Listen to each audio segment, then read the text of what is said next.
Kadosh Boker Tov Masechet Betzah Daf Amud Aleph 6A1. Amar Rava says, met, if a person passes away and they have to be buried, as Yom Tov Rishon itasku bo amamim. On the first day of Yom Tov, Goyim are going to take care of the deceased. Yom Tov Sheni, on the second day, right, itasku bo Yisrael, the Jews are going to take care of it. Even if it's going to be 2 days of Rosh Hashanah, not like the Beitzah, which means, by the way, you should know this is actually brought down halacha l'maaseh. I actually once asked this in Gibraltar, because in Gibraltar they used to bury on Yom Tov. Not like here, but here you can't even get to the cemetery. You would have to walk 5 hours to get to the cemetery. In Gibraltar, the cemetery is 15-minute walk, right? It's at the entrance of the city, but it's 15 minutes. So you go, you walk 15 minutes, 20 minutes, 25 minutes, right? But so now what happens is that there, right? It was done by the Goyim. So I asked the rabbi. I said, Gemara mefurashet and Maran mefurash. Yom Tov Rishon, Goyim are the ones that do everything. Yom Tov Sheni, we have to do everything. We would dig, we would bring the car. So he goes to me, yeah, but the thing is that even during the weekday, the Goyim do it. Meaning, who's the one that digs the pits? The Goyim. Who's the one? So therefore, now, not because it's Yom Tov, now the Jews going to do it. You understand? If it was done through the Jews all the time, so then even in Yom Tov Sheni, so then the Jew could do it. Right? On Yom Tov Sheni, not on Yom Tov Rishon. Yom Tov Rishon, the Goy. But since anyway, even during the weekday, the Goy does it. So now there's no except for me to do it all of a sudden on Yom Tov. Okay? 2 days, the Goy. We can bury in Gibraltar.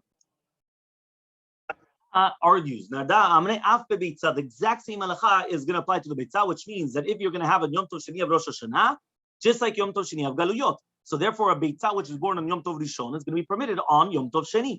Okay, remember the egg on Yom Tov Rishon, permitted on Yom Tov Sheni, Shita Nardai. The Maidat was what's your svara? Dilma Ma'abre Le'elul. What? Maybe you're going to come and you're going to tell me that maybe they made a lul right into a Chodesh Meubar, which means an extra month, meaning the extra day. So he says, so that's why you're going to come and you're going to prohibit it. He says, there's no such thing as Zelul Meubar, right? It's never going to be, right? That means every single year they're always going to do 2 days, has nothing to do with what we just mentioned until now. Okay? Why? Because it will never happen that Elul is going to have 30 days. Okay? Amar Morzutra comes and he says, Lo amran ladishteh. That's only, when do we say that a met on Yom Tov Sheni, the Jews are allowed to bury him? Only if he was already Shah Met beforehand, right? Which means Shah Met beforehand, which means that it died already yesterday, and you couldn't bury him yesterday for whatever reason. And then we're going to suspect that maybe it's going to start the smell or whatever it is. Aval lo yishtaheh. However, though, if there was no, meaning that if let's say he just died on Yom Tov Sheni, so mashinle, so wait until after Yom Tov. Hey, why? Because nothing's really going to happen. You understand? Ravashi said no. Even if it's not, even if he died mamash on Yom Tov Sheni in the middle of the day, you bury him the same day. My ta'ama, what's the reasoning? Yom Tov Sheni legabe met kechol shavyu harabanan. Yom Tov Sheni, with regards to a met, they made it into what? They made it into chol. That means the rabbis made Yom Tov Sheni into chol only with respect to met.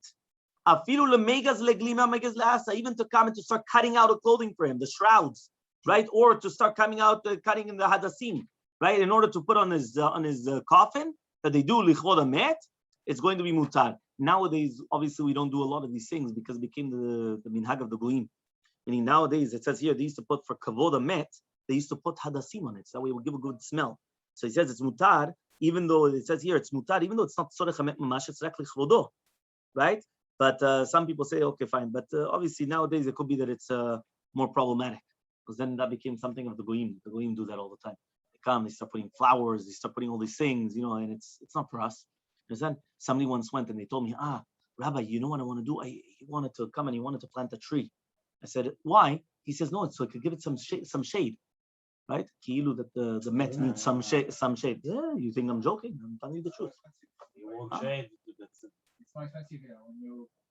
Yeah, if you want underneath a tree or you need for the rain, you can do cover. Yeah, exactly. You have to make a cover. Listen, the big tzaddikim, they have the oils, no? Chaim Pinto, they've got the tziyun, they've got it's covered. Huh? Yeah, but that's what we're saying. I'm saying they have protection. If it rains, don't worry about it. Ravina havayativ kameh de Rav Ashi.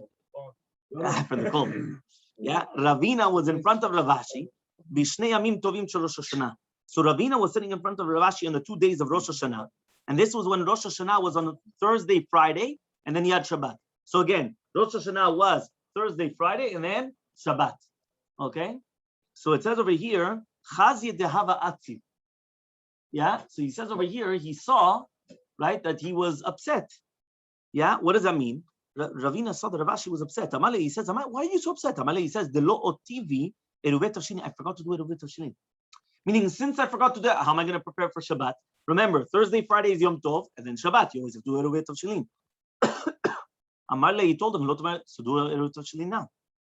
So it says, Milo Amar Rava, didn't Rava say, Miniach Adam eruvet tavshilin Yom Tov v'chavro matzneh? You could do eruvet tavshilin on one Yom Tov to another, and you make a Tanai. Meaning, when you have two Yamim Tovim and Galuyot, Thursday and Friday, and you forgot to do eruvet tavshilin on Erev Yom Tov Rishon, you could do it on Yom Tov Rishon itself, and you say, if today is Chol and tomorrow is Kodesh, meaning today is mundane and tomorrow is holy, so then it's going to be an Eruv. And if tomorrow is Kodesh, so then Be'emet, today is Erev Yom Tov, so I could do the Eruv. So I could do the Eruv Tavshilin Mimanashach, right? So he comes and he says, Amalei comes and he says, Ema Damar Rava, when did Rava say this? Only in two Yamim Tovim of Galuyot.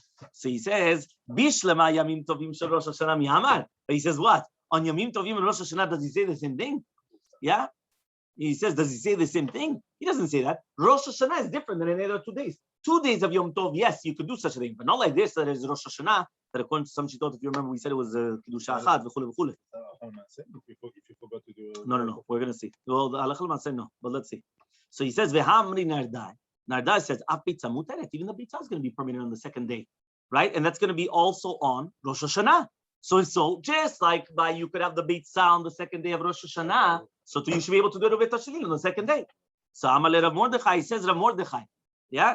Rav Mordechai, yeah? He says, Beferush Amar Limor, this is what he told me, Rav Ashi, Lo Savel Narda. We don't hold of Narda.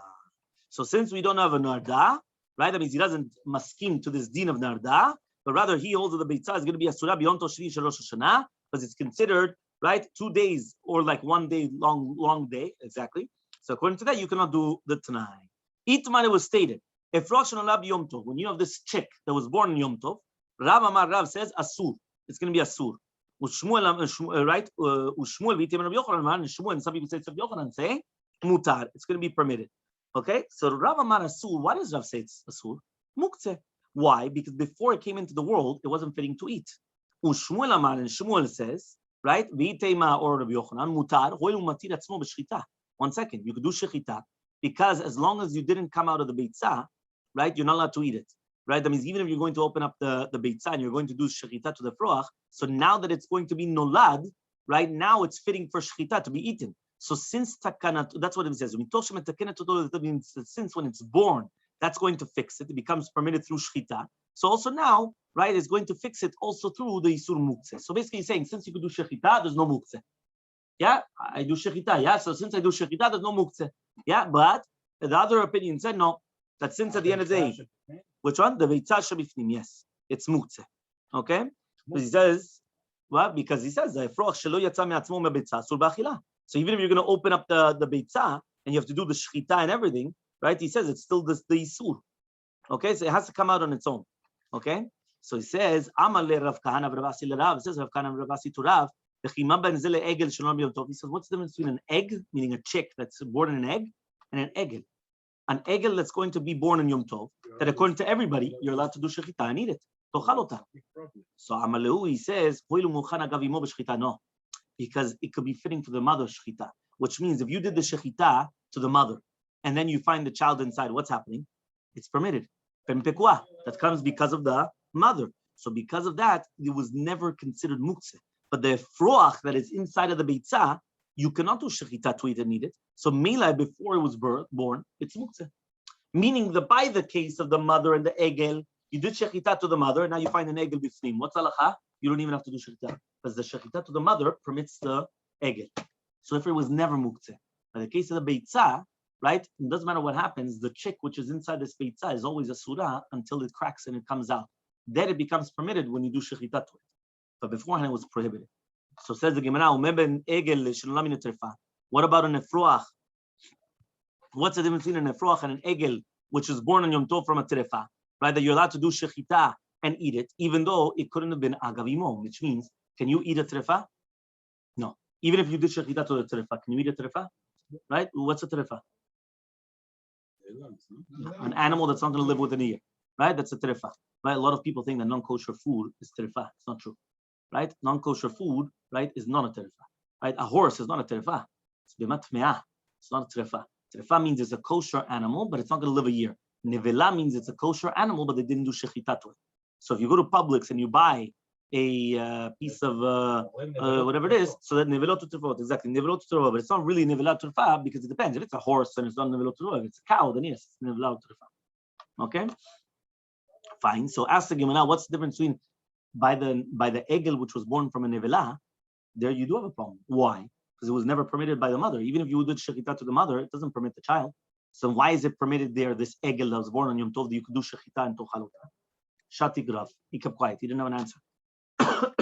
Amar Rabba Bitam of Yosef, says Rabba and says Rav Yosef. My time Shati graf. What's the reason why Rav kept quiet? He's going to tell you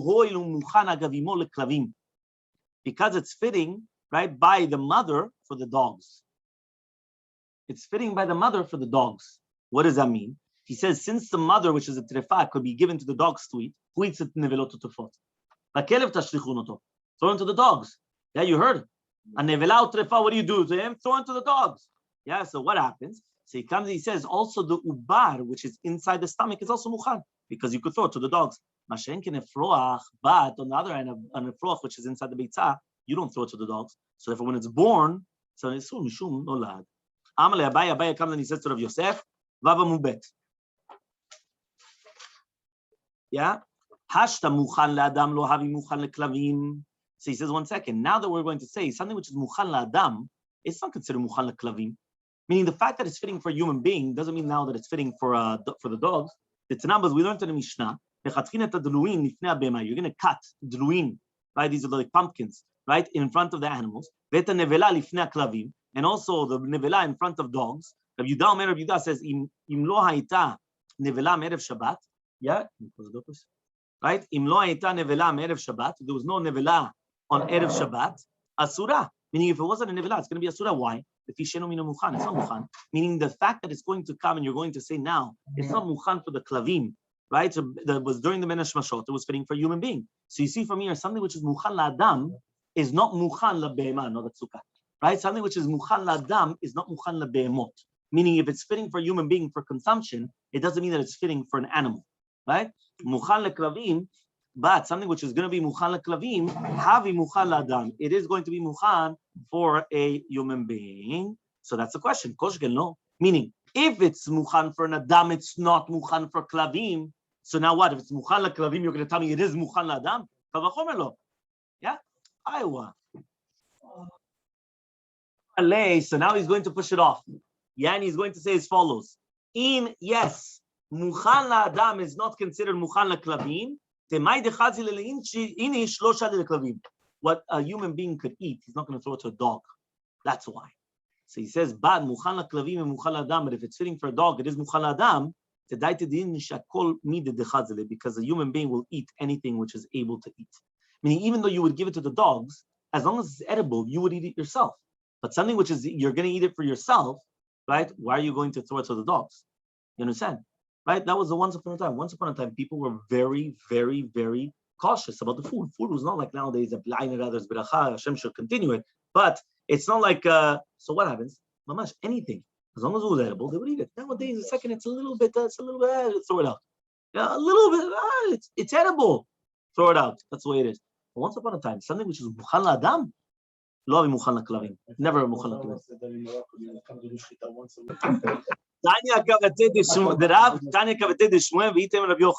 So we learned in accordance to Rav, we learned to write in accordance to Shmuel, and some say Rav Yochanan.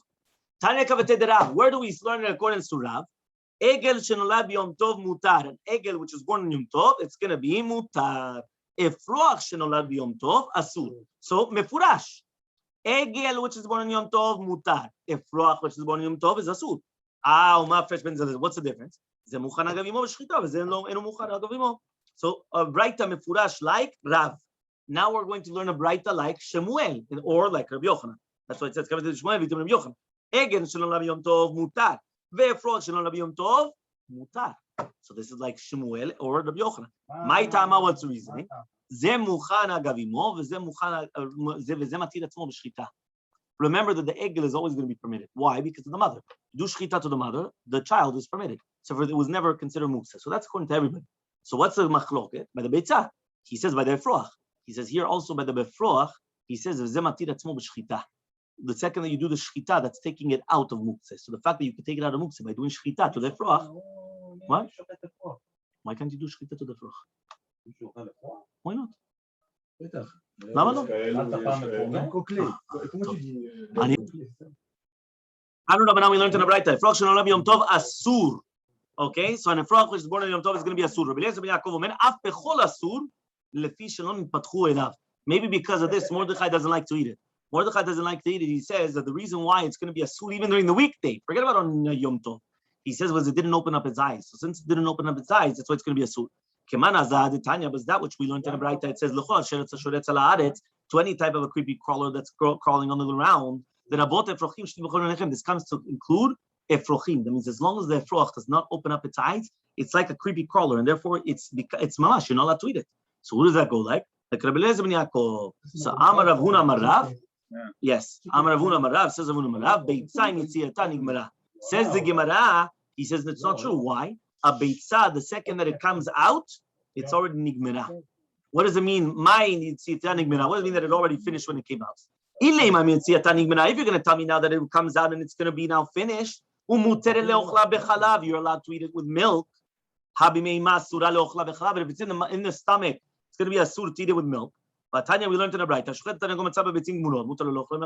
We said if you do shechita to a tarnegol, right, to a tarnegolet, and all of a sudden you open it up and you find eggs, you could eat those eggs with milk. So this is for sure. What are we talking about? So this is telling you that you're allowed to eat it. So, not that you're allowed to eat it with milk. By the way, you should know, we learned this in Isur V'Eter. If you remember many years ago, we learned, right? When is the point where it turns into an egg instead of being from meat? And therefore you would be able to actually eat it with milk or not, right? The Beitzah. So here, one second. So he comes and he says, but here the pshat in Yitziata means that the second that it comes out of the stomach, it's already finished. And therefore you're allowed to eat it in Yom Tov. But if it's in the womb of the mother, you're not allowed to eat the chick or this egg. Why? Because it's going to be asura to eat in Yom Tov. So it says the Gemara, it says you're allowed to eat in Yom Tov. If you're going to tell me, right, what it's coming to teach you in the Beitzah, what we didn't learn in the Mishnah. So therefore, since we didn't learn this in the Mishnah, the halacha is not like the Beitzah. Hanami Tanina, we also learned it in the Mishnah. The Mishnah said, but usually the Mishnah is stronger than the Beitzah, right? So he says, but rather we learned it in the Mishnah. What do we learn in the Mishnah? Our Mishnah says, Beitzah that's born in Yom Tov. Bet Shammai says you could eat it, Bet Hillel says don't eat. When is a machlok Bet Shammai Bet Hillel nolda? Only if it was nolda. But if it was still in the mother's stomach, according to everybody, it's going to be permitted. Now, if you're going to tell me, according to Bet Hillel, it's going to be asur even if it's going to be in the stomach.